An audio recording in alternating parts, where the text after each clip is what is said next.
Well, good morning, good afternoon, good evening, wherever you are in the world. You're here live with us at Red Worldwide for our co-working live. And today is our business boot camp. We call it Smarter Start. And I have a treat for you. Some of you have been requesting and talking about emotional intelligence. And we mentioned it in one of our episodes last week and said that we would do a deeper dive on it really soon. And so today is really soon. Okay. So we are so excited to talk about emotional intelligence because we do believe that it's a critical factor in your personal and professional success. And so one of the things that I really want to make you aware of that here at Red Worldwide, we are an educational support services company.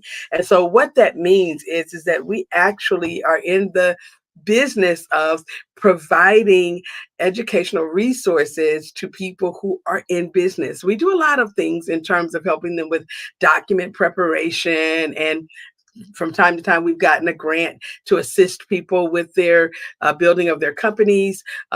We right now are helping clients who are in the process of getting products to market. So we've done a lot of these things, and but one of our main goals is to make sure that we provide you with the information that you need so that you can do business better. That is our biggest goal. We want you to be able to have actionable steps and resources, that you can utilize with those steps so that you get to market and you do business well, that you are able to maintain your companies and grow them to a mature stage and then sell them, pass them down, or chairman the board, but have a valuable company. This is our main goal. And so with that said, we want to, just deep dive into this today because we believe that soft skills are really important. When you have a business and you're able to garner the necessary skill sets so that you can make your business thrive without you, this is a tremendous feat. And it makes the company, more valuable when you can actually have skill sets that you can train others in and make sure that your brand and your messaging throughout your entire company supports a culture of excellence. And so with that said, Javon, will you please roll our introductory video this morning, because I just want to give you just a tad bit of a introduction to emotional intelligence so that you can have at least a foundation to stand upon. So let's go. Millions of people wake up with dreams of success. They hustle through the grind, chase opportunities, and strive to make their mark in the world. But what if I told you that the true key to success isn't just about working harder, longer hours, or even having the most innovative ideas? In the fast-paced world of business, it's easy to get caught up in the race. We focus on numbers, strategies, and competition. But there's one critical factor that often goes unnoticed, a factor that can make or break your success. Imagine having the ability to stay calm when everything around you is in chaos, to understand and connect with people on a deeper level, to influence and inspire those around you, and to navigate even the toughest challenges with grace and confidence. This isn't some kind of superpower reserved for a select few. This is emotional intelligence, a skill that anyone can develop and master. Emotional intelligence, or EQ, is about more than just understanding emotions. It's about harnessing them, your own and those of others, to create outcomes that propel you forward. It's about self-awareness, self-management, social awareness, and relationship management. 4 core skills that, when combined, can transform not just your career, but your entire life. Think about the most successful leaders, the people who inspire you, who seem to navigate every challenge with ease and bring out the best in those around them. What sets them apart? It's not just intelligence or technical skills. It's their ability to manage themselves and their relationships with others. It's their emotional intelligence. But here's the thing, emotional intelligence isn't something you're born with. It's a skill you can develop, refine, and enhance over time. And in today's episode of Smarter Start Business Bootcamp, we're going to show you exactly how to do that. We'll explore the 4 core skills of emotional intelligence: self-awareness, self-management, social awareness, and relationship management. You'll learn practical techniques to recognize and understand your emotions, manage them effectively, and use them to build stronger, more meaningful connections. You'll discover how to stay calm under pressure, how to read the emotions of others and respond with empathy, and how to manage relationships in a way that fosters trust, collaboration, and mutual respect. Whether you're an entrepreneur, a manager, a team member, or someone looking to enhance your personal relationships, mastering emotional intelligence will give you the edge you need to thrive in today's competitive world. So, are you ready to unlock your full potential? To transform the way you lead, the way you connect, and the way you achieve success? Then stay tuned, because in the next few minutes, we're going to reveal the strategies that will change the way you think about yourself and your interactions with the world. Let's get started. Okay, so I am just, one of these people who really believe in using better tools. Okay, when you find them, use them. And so, Javon, roll our slides, please, because emotional intelligence is one of those tools that once I found it, I was like, oh my goodness, I've been looking for, how to put this into words. And I didn't have to do it myself. I didn't have to write the book myself. I didn't have to go after, getting, together with others to create something. It was something that already existed. And I, love the book by it's Emotional Intelligence 2.0. And I've showed this book several times, but it's by Travis Bradbury and Jean Graves. And so I'm just going to put it up here so you guys can kind of see it. Um, but, there are other books that have been written on the subject of emotional intelligence. One of our team members shared one with me this morning, and, I'd love to get a copy of it so that I can, deep dive on it and come back maybe for a part 2 so that I can share, what this one brings to light. But today we're really going to just, learn how to build some relationships, make them stronger, navigate challenging situations with grace, okay, and reach your full potential. That's what we're going after today.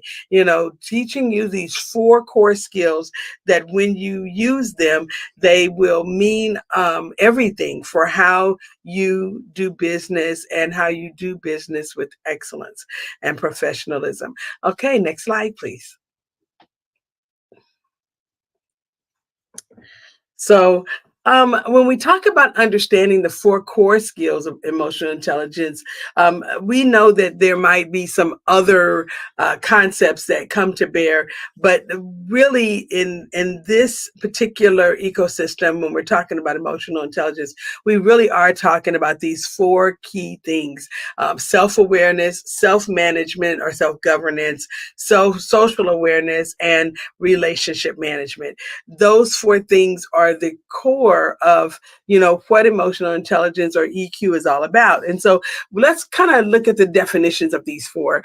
Self-awareness is really the ability to understand your emotions, okay, and how they impact your own thoughts and your behaviors, your habits. It's about recognizing your strengths, your weaknesses, and your own triggers. And we have talked a lot about habits and how habits are our support, our decision support system, and we've got to be able to make sure that our habits are serving us well, because if they're not, we are in a situation where things are not working the way that they should. And so I'll talk a little bit more about that in self-management. But as we're looking at the self-awareness, some of us don't even realize the habits that we might have. And so I want to bring this up because you've got to be able to realize your own emotions before you can actually do anything else about anybody else's. You have to know the things that you are dealing with. What are your strengths, and what are your weaknesses, and then what things trigger you to not be your best self, and what things trigger you to be your best self. these are really important things, because when you are looking at, becoming self-aware and, understanding how you flow best, what things you need to have to make you your best version of yourself. This is a hot topic, amongst leaders. Um, some leaders, do very well at some things, and they don't do as well with other things. And I know one of the things that I do when I have an area that I am not most proficient in, then I bring in good talent. I, collaborate. I surround myself with others who have those skill sets so that I can take advantage of, sharing what I have, adding to the team, but also allowing someone else to lead in the areas where they're stronger than I am. And that's a very important, skill set, to be able to be self-aware, to know, hey, these areas over here I'm still growing in. They're just not my strongest areas, but they are areas that we need on our team. So that means I got to hire good talent, or bring in collaborators, or do what's necessary to get good technology so that the things that we need don't go lacking. Okay. And so there are a lot of people who, are self-conscious instead of being self-aware. um, they have issues where they feel inadequate, and they allow those issues to lead, formally in their personality, and it makes it very difficult. And so when we are talking about self-management, this skill involves being able to manage the emotions. Once you are aware of what they are, you got to be able to mitigate some things, control your impulses, channel your energy positively. I watched a movie. I don't get involved in movies that much, but I watched a movie yesterday evening, and in the movie there was a lady who was dealing with a very difficult situation. Her daughter had passed away, and she was left with the grandbaby, and she was really doing her best to try to take care of him. She had to work odd jobs because she didn't have a skill set that would command enough money, for her to take care of he and she, because they were alone. And so she didn't have a good handle on managing her own emotions, and she, popped off a lot. She was, her anger, would come out at very odd times when it really was inappropriate, or for that matter, it could have been very much detrimental to what she was trying to do in making sure that she was able to care for herself and for her grandson. And so we have to be thinking about the fact that when we don't have good self-management, when we can't stay calm under pressure, when we, lead with everything that's in us and just, throw up all over everybody, is what I call it, with our emotions when we're having a rough time of it, or for that matter, when we're very excited, but it might be inappropriate for us to share and we just share anyway. you know, these are areas that we have to be able to curtail and learn how to manage a lot better. It could be, detrimental to your position at work if you're working a job, but it also could be detrimental to your company if you own it, if you are the, chief executive, or if you are the person who's responsible for everything. You have got to be, and so aware enough that you know what's going on, but you got to be, skilled enough where you're able to manage what's going on internally. Um, and so let's talk about social awareness, because that's our third area, our core skill of emotional intelligence. And, being able to be socially aware and not socially apathetic is key in having a business that does well. You want to make sure that you are able to understand the emotions of others, that you can pick up when something has changed or when something is going on. You got to be able to recognize their perspectives and what their life requires in that moment.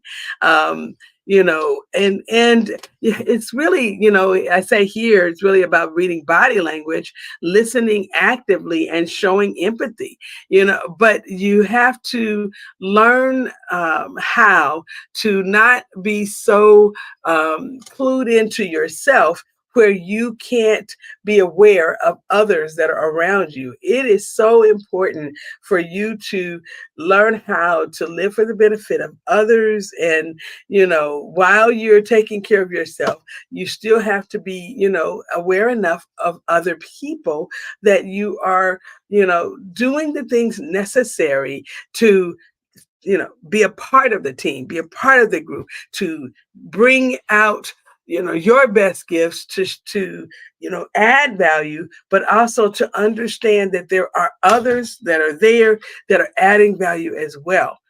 So having the social awareness to just not be so clued in on you, okay, and really to understand that there is a whole team out there, and even if you are a solopreneur, there are still people that help you do what you do, your vendors, your people that are maybe serving you in other ways. And you've got to be aware enough to understand, even when you're working with them, you know, their perspectives and their needs or their requirements. It's just important. I've been in a situation before where I was collaborating on a team. I'm running my company, doing what I'm doing, and then there's another um, group that I'm working with, who the person might be an entrepreneur or a CEO in their own right. And I have to be aware enough to understand how we both work together. We are equals in what we do in our own companies. And when we're working on a collab, we may be one person leading and the other person following. And so it's so important that you learn to be aware of others, because sometimes there are key things that can happen. You'll be involved in conversations, and without even thinking about it, you're so excited about what you're doing, you're cutting people off. Okay. You're handling things in a way that you're dominating most of the conversation. I have this wonderful app that I use when I'm in a Zoom meetings, and it actually tells me how long I've been talking. It's called a monologue detection system. And it's very interesting that before I had access to this little tool, it wasn't really in the forefront of my mind until I wrote the book Power Stations, Power Field Conversations that Engage, Impact, and Influence. And when I wrote that book, as I was doing my research, one of the things that came out is that you need to make sure you're aware that you're not, when you're in a power field conversation, that you're not dominating the conversation in a way that you don't leave room for others to participate, because it is supposed to be a conversation, meaning that you're working in a community. You're, at least you and one other person are having this conversation, and you are aware of the cues, excuse me, the things that they might be picking up on, but giving them room to jump in when necessary, and share their portion, or to share their feelings about it, or even asking them, what do you feel about that, or how does that make you feel, or is there something that you'd like to share concerning this. These are really important things. And so you have to position yourself so that the social awareness is operating at a high level, equal with the self-awareness and self-management. Okay. You gotta be socially aware. Then relationship management. This skill encompasses the ability to build and maintain positive relationships. We have been at church, have been talking about, you know, using our words, and how we are to use wisdom with our dialogue. And that was one of our topics on yesterday. And but last week, or week before last, we talked about using our words in maintaining and building relationships, and how we need to build positive feedback into our conversations. And when you are dealing with relationship management, you've got to be able to communicate effectively, because if you can't communicate effectively and inspire or motivate others when you're in these relationships, you won't be able to have the full benefit of the relationship. It just won't turn out the way that you intended it to. So it really is about collaborating effectively, resolving conflicts constructively, influencing others, inspiring and motivating others in ways that are powerful and positive, so that the relationship serves both of you or all of you well. Next slide, please. So let's talk about it. How do we recognize our own emotions? What is it that we can do? Well, the first thing we have to do is identify our feelings. You have to identify the emotions as they arise. Sometimes, being reflective, we talked about journaling before. And one of the things that we talked about that was a good strategy is to journal both in the morning and in the evening, because sometimes you can pick up on things and don't really deal with it at the time. And so when you're journaling in both times, you can actually write down how your day went, and what you dealt with in the day, and come across an emotion or two that you may need to deal with. Okay. You may need to really, highlight that particular feeling that you have.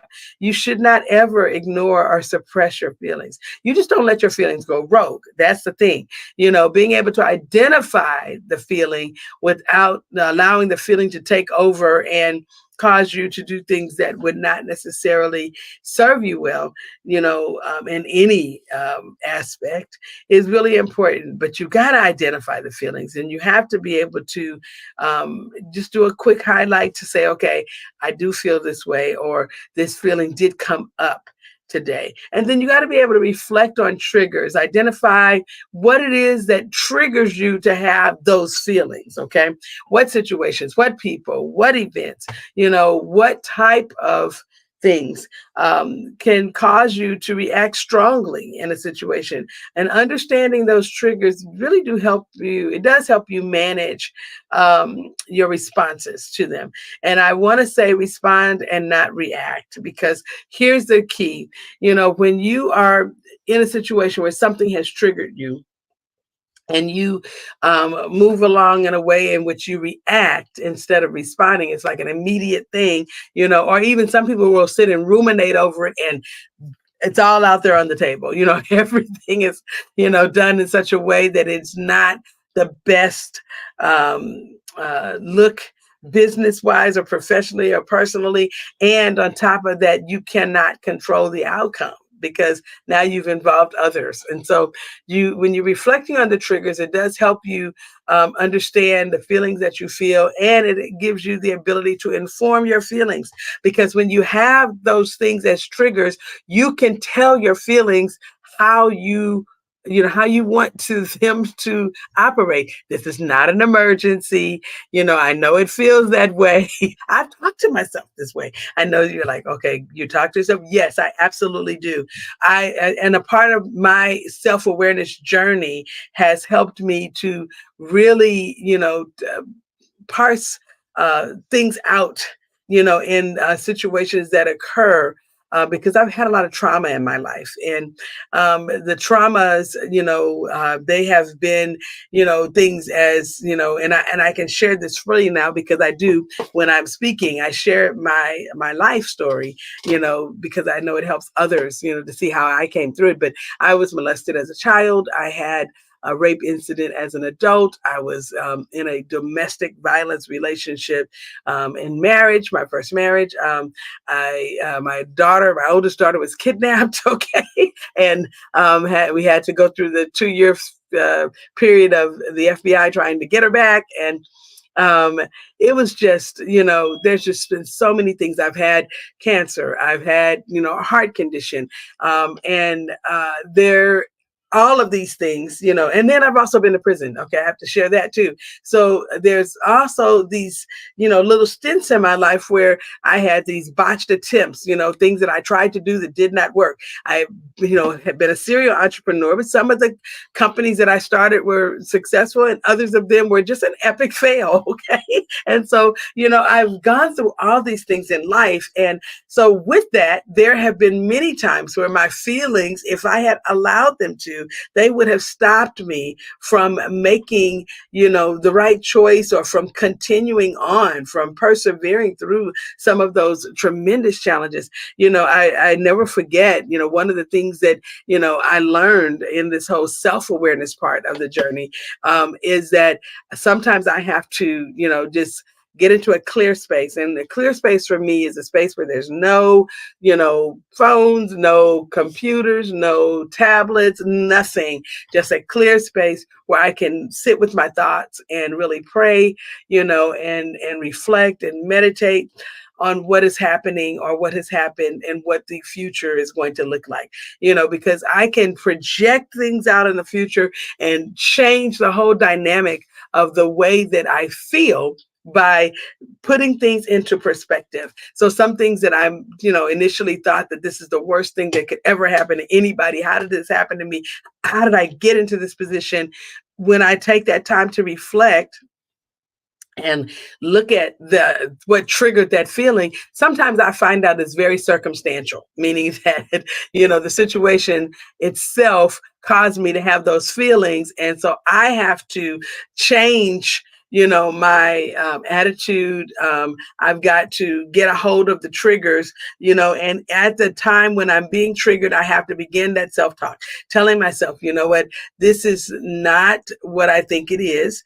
This is designed to make me grow. This is a character building moment. I mean, I go down this whole list. I reframe the whole experience. And I know, Kevin, you're on here, and so you can identify what I'm talking about, on the reframing the situation when I'm right there at the beginning where the trigger is starting to get me to feel a certain kind of way is what I have learned to do. And so, it wasn't that way for me at first. I had to first be able to identify the feelings and then, reflect on what triggered the feeling and all of that, and then connect the emotions to behavior. But here's the thing. When I was able to see how my the emotional aspect of my personality was influencing the things that I was doing, sometimes I would quit. And quitting is a thief. I have to tell you, quitting steals from you. If you quit, you don't have the opportunity to even, make certain things happen or move forward, okay? Because it's over. When you quit, you're just done, okay? And so I've had to take quitting out of my bag of reactions or responses, to certain things. Sometimes I may quit or may take a pause, after though I have done everything that I could do to make sure that that is the best possible response to the situation. But just quitting, because of the fact, that it doesn't seem like it's going to work, or being impulsive about certain things, has taught me, that this is, again, a reaction and not a response. Okay. And so recognizing the patterns can help you manage your reactions, and it can help you, stop something that could become this epic, dramatic scenario that really wasn't intended to be that way in your life. Next slide, please.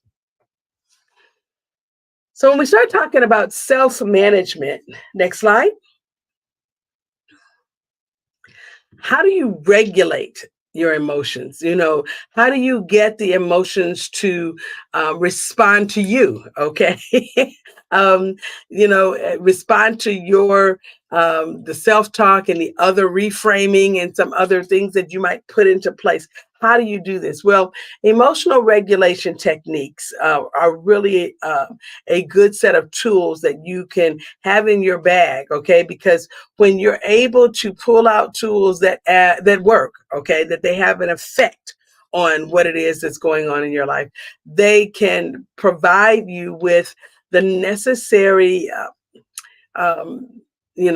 frame for you to restate and redo, set up, you know, the next steps that will create what it is that you're wanting to have ultimately. You have to be able to practice these skills. So let's talk about them. Practice mindfulness, being really intentional about uh, everything that you do. How do you um, move forward in a particular area without practicing mindfulness? There's just no way. You have to be aware. Doing things willy nilly, or that's a euphemism, um, a made up term, but it's just being. In the moment. I know people who live that way. They just live their life moment by moment, just waiting for stuff to happen. And it's like, can you really live that way? I mean, is that something that is going to serve you well? So you got to be able to practice, intentional living, making these actionable steps that you craft out, that really will serve you better, creating the necessary guardrails and putting things around in your ecosystem and environment so that things work the way that you intended them to. And one of the things that I will tell you is that for me, when I'm having a moment, where things didn't necessarily work the way it was supposed to, it seems like it might not come out the way that I expected, or for that matter, it's just not, something I can control, because that a lot of times will be, why we feel the way we feel is because we can't control the moments. We can't, we have no control over other people. We can't stop things from happening, though, in a manner that we feel they should happen, or shouldn't happen, I should say. And so we have to go into some things that have to, calm us down and get us to be in a place of where we can manage, a little bit better. So deep breathing is something that I practice, and I've shared in a very detailed manner, some of the deep breathing exercises that I do. Created a whole app, okay, to help me, and I shared it with the world, okay, so that I could, really get a handle on my breathing. Because what I have noticed and what I have seen of others, and some very, um, astute people, doctors, and, people who are practicing, alternative care, have talked a lot about using breathing to change, your emotional um, makeup. And so I have done it. I do the alternate breathing where I take the third finger and put it on one nostril, and I'll inhale, hold it for, and then I'll switch out and put the thumb here and exhale, and then I'll inhale again, and then I'll switch out and I'll exhale and I'll inhale again.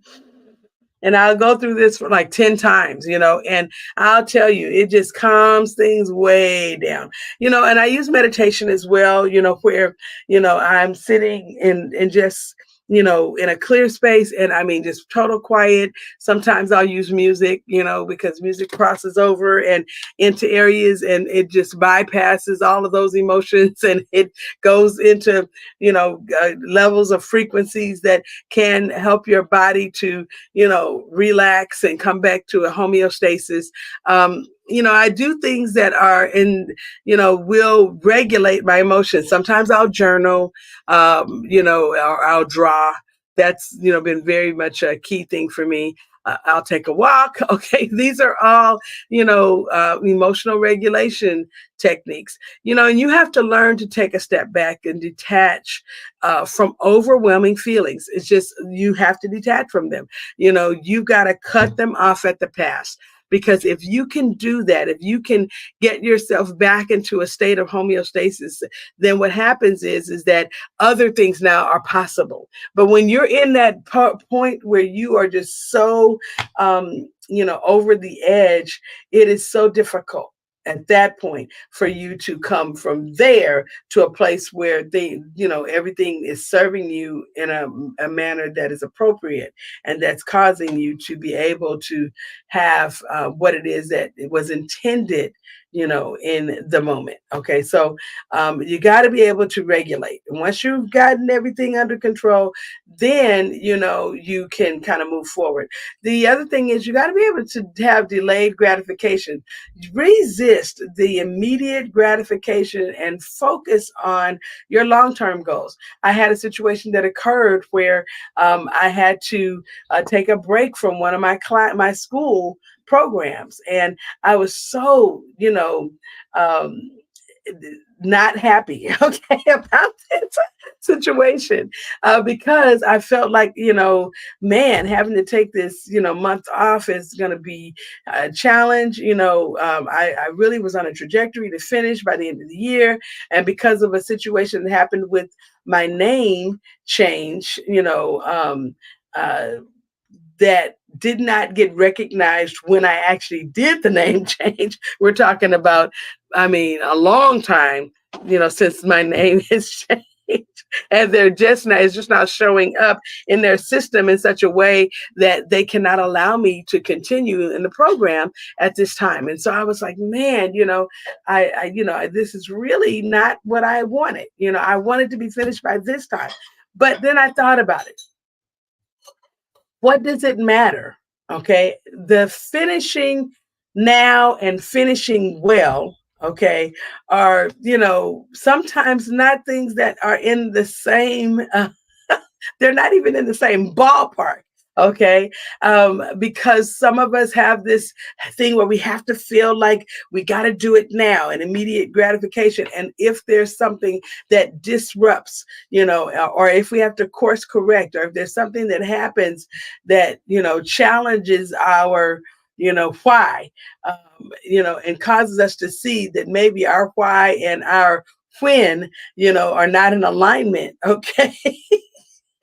Then we've got to, make some more informed choices, And so when you have the concept of being able to delay gratification and focus on the long-term goal, the end result, what is your end game? Some of you guys have heard me talk about the backwards business planning, and the whole concept of backwards business planning is looking at the end game and coursing the path back to day one. Sometimes when you look at the end game and then you relook at the end game, it does cause you to take a different path, to get to that end game. And so aligning your values, with your choices and avoiding impulsive decisions fueled by emotions, really is something that you have got to put in your arsenal, because if you can do that, then a lot of the times it will be much better, served when you've completed the process, when you are there and you technically have arrived at the destination. It will be done with the necessary amount of excellence and poise. Now, self-discipline and motivation, these are two things that we have got to put into the mix. They've got to be in your tool bag. You got to be able to cultivate the self-discipline, self-governance, and have the motivation to consistently practice self-management strategies. You can't start and then stop, or because something got difficult, now you have this impulsive moment where you go and you do something and blow up the whole thing. Or as my daughter would so aptly say, you stand on the bridge and light yourself on, pour gasoline over everything and light yourself on fire. So now you have no way to get back to where you were, or no way to go forward either. You have to be in a position where you are resilient. You cannot give up when you are facing a challenge, when there is a barrier or a perceived barrier. You have to keep refining your skills and moving forward. Next slide, please. So let's talk about social awareness. Empathy and understanding others. These are two really, really good things for you to get and put in your arsenal, because when you are able to lead with empathy, operate in empathy, it helps you to connect You get the social awareness part, you want to be socially aware, but when you don't have the part that there needs to be a connection that you are, making with the other people on the team, with the other people in the collaboration, with the people in your audience, with the people who you're serving, with the people who are serving you, with your vendors. You have got to have empathy and understand others. I have met people who don't have any patience whatsoever for someone who makes a mistake. And that is not a good position to be in because, we all make mistakes. We all operate sometimes on faulty information, things that we perceive to be one way, and then we find out that it's not what we thought. And we have to, switch reels and go, into operating differently based on our new set of information. So you have got to actively listen. Pay attention to both verbal and nonverbal cues to truly understand the other person's perspective, because sometimes you find out that everything wasn't what you thought it was. I mean, not just one thing, but it was like, oh my God, I've been operating off of this information for the longest time. And I've come to find out through one conversation that it's nothing was like what I thought it was. So focus on the message, not just on your response. When you are listening and waiting for an opportunity to jump in, as opposed to really actively listening and, affording the other person the opportunity to connect with you, then you really will pick up things that are very important. And sometimes it changes your entire perspective of what's going on. So when you're talking, in a way where you're using empathy and perspective, taking that into consideration, it does give you the ability to put yourself in the other person's shoes. When you're in a situation where you're having a conversation and you're not able to really identify with the other person or even try to understand their feelings and motivations, it causes you to jump to conclusions, and it causes you to misjudge, misdirect, their emotions. Sometimes you're thinking that what you thought was one way, you find out later was something completely different. And so it really does, become a necessity for you to operate in a way that you are using empathy and taking a perspective that is correct. And the only way you're going to get it is by listening to the other person and understanding what it is that they're bringing to the table. Then using the nonverbal communication cues, observing their body language, their tone of voice, their facial expressions to gain a deeper understanding of their emotions, behind what they're saying, that's going to be something that's just an added value, but I want to tell you that there are some people who, their emotions are misplaced, and sometimes what their emotions are saying is not really what they are saying. So you really want to ask questions because sometimes you might misunderstand anger and disappointment, or anger and sadness, or for that matter disappointment in them own selves. I've had a person who was so upset with themselves, and I'm thinking that they're upset with me. And the more I listened to what they were saying and began to ask questions, I was able to come out of the conversation with, oh, this is not even about me. Over here thinking it was all about me, and it wasn't even about me. It was about something that was going on inside of them. They were internally having a challenge, and as they continued the conversation and they kept saying what they were saying, I restated what they said, and they said, yes, this is about me not having access to this when I was a child, and now it feels like X. And I'm like, oh, okay, I get it. So you got to be in a position where you have empathy and you're understanding others. Okay, next slide, please. So for relationship managing, we have to communicate effectively. We got to use those things that I just shared, the active listening and the empathy, but we also have to have conflict resolution added to that. It does us no good to be able to listen actively and have empathy if we're not going to resolve. Okay. I had to ask this question one time. I was having a conversation with someone, and they were just highly agitated about something that had happened. It wasn't my fault. It was just something that occurred, and I was involved in the conversation. But as I'm involved in the conversation, I'm listening to what they're saying. And I had to ask the question, because at some point they kept restating the problem, restating the problem, restating the problem. And so my question was, okay, are we having this conversation because we're looking for a resolution? Because if so, I believe I can help with that.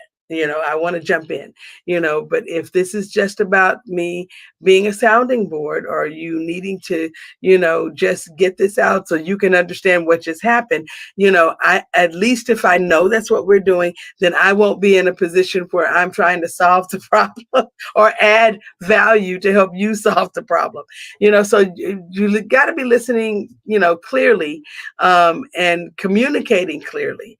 Okay, that has to be two things that are happening, at the same time. You're listening, and you're listening for certain cues. You're hearing what the person is saying. You're restating what the person is saying. You're involved in the conversation, and as you're doing that, you are building trust with them, and this becomes a part of this collaboration. You are involved in resolving the conflict. You're collaborating with them, and this is kind of a situation where you add, they add, you add, they add, but everything that's being done is to get us to the point of where we understand what we're talking about, and that there is a resolution to what it is. Now, sometimes we have to be assertive.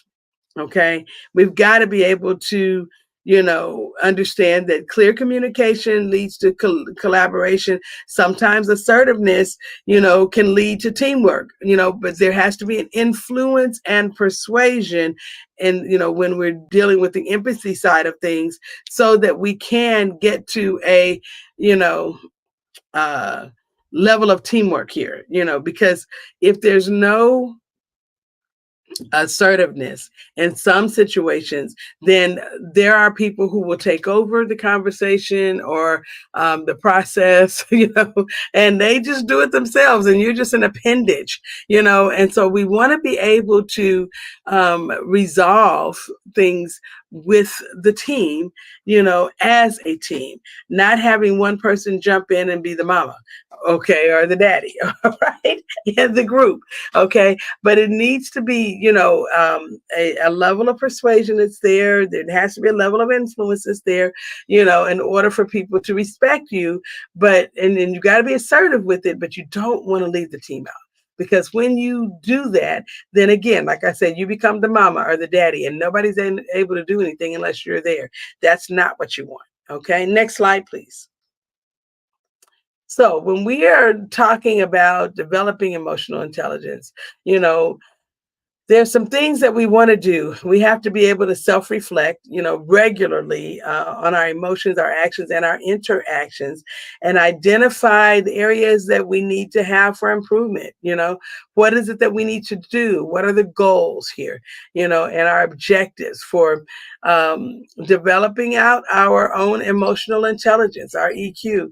And then we got to be able to seek feedback, ask trusted friends, family members, and colleagues for constructive feedback on how we do in our own emotional intelligence, and then be open to receive the feedback. Okay, if you ask for it and they start saying something and you don't feel very comfortable about what they're saying, it gives you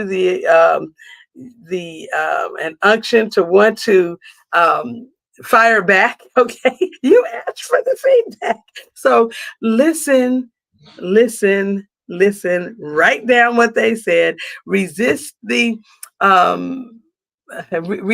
propensity to be defensive about what it is that's happening, and just receive the information and go work on yourself. Okay, and even if you feel like they got it all wrong, at least you know that you are being misunderstood. And so now that still might require that you do something different, so that when you show up again in the situation, you have the ability to have a different view of you perceived, right? And then practice empathy. Engage in activities that promote empathy, such as volunteering, mentoring, or simply listening actively to others. This is really important because it gives you some skills, so that you can begin to operate in a way that makes the relationship building, the communication, easier. Okay. And then you want to have sometimes, if you can make it happen, go to get some emotional intelligence training. I took a whole coaching course on emotional intelligence, and it was eye opening because there were certain things that I was able to see about myself and about others. My radar now is up because of the fact that I was able to have this skill to, um, bring in all the information that I needed so that I can operate and flow better with others. So consider that. Consider taking a workshop or a seminar or a webinar, of course, that you can further. I mean, of course, this was just the very beginning, even though it was a little bit of a deep dive for a one-time session, it's really just the very, very beginning. Get some books on emotional intelligence. The book that I brought up earlier, Emotional Intelligence 2.0, but you can also find some other books on emotional intelligence on Amazon and in other bookstores, half-price books. Get it wherever you can, but you want to get some training. That's going to be key because it keeps you in the mindset where you can practice what it is that you're learning. Next slide, please. So, as we're applying the emotional intelligence principles that we've used for professional and personal excellence, let me just tell you what you can look forward to. Next slide, please. You can look forward to career advancement. It helps you build strong relationships, managing stress effectively, and navigating challenging situations. And it does really, level you up because when you can say, hey, I've taken emotional intelligence training, a lot of times you can look forward to people putting you in positions differently than they might have done previously. If they're not sure about you, they've not been around you long enough, but they can see that you've had this training, it does really help, to people to make better decisions about where you can be placed. It builds stronger relationship. It fosters empathy, understanding, and effective communication, which is if it leads to a more fulfilling relationship, more meaningful relationship. You can use it at home. Just saying, it's not a situation where, this is a one-time only use it at work kind of thing. This is a skill set that when you have it, it is far reaching and it has transferability into other areas of your life. It fosters personal growth. It enhances your self-awareness, emotional regulation, and your ability to connect with others. And, and it makes it so that the life that you live is more rich and fulfilling. And then, it helps you to achieve your goals. You stay motivated. You resist the propensity to quit. It helps you to manage challenges, makes you more resilient, and it helps you to align more with your values and increases the chances of you achieving your goals. So I want you to know that, as I said today, this is not necessarily a full course on emotional intelligence. This was literally just an introduction, but it gives you enough to work with so you can begin to put things in place and start to utilize it where you can. But if you are really interested in taking being a part of an emotional intelligence boot camp or anything like that, send us a message. Send us an email at admin@redworldwide.org. Again, that's admin@redworldwide.org. Let us know that you're interested in doing, maybe a full boot camp on emotional intelligence, and we'll see what we can do to make that happen. We, do really curate our co-working sessions based on what the members of Red Worldwide and others who participate in watching our content let us know that they're interested in or what they feel that they need in their businesses. So we can be swayed to, get some things in order to bring on some speakers and really talk about this thing at another level, that will help you to walk away with a certificate that you can utilize in your business and your professional career. But with that said, we are at the end of our clip today, and we just are so excited that you joined us. We look forward to you joining us again on Red Worldwide's Co-working Live sessions, and we'll see you again next time.